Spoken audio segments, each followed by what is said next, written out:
再来看咱国内这受到西南气流的影响呢，台湾南部的山区这大雨是拼袂煞，土石崩落，而且溪水涨悬。伫屏东来义乡，短短5点钟内就已经落超过200毫米的雨量，对外的道路已经严重崩起，目前也封起来啊。另外，嘉义梅山嘛同款传出崩山的灾情，真侪山区这道路拢已经断站。屏东甲嘉义山区几内乡今仔日拢是停班停课，部分地区嘛启动有风性特例安置。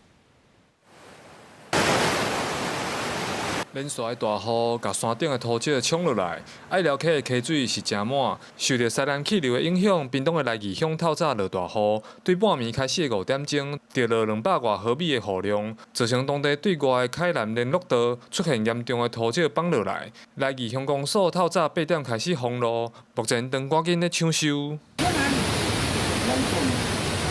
屏东县政府评估，因为山区原乡地区累积的雨量有到停班停课的标准，30包括武大乡、山猪毛乡、来义乡等8乡拢宣布停班停课。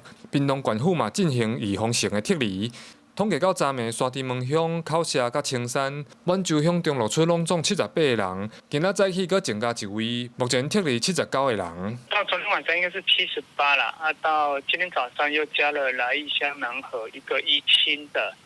所以撤离人数是79个，岛没有回报什么比较大的灾情所以希望族人能尽可能待在家里，尽量不要外出。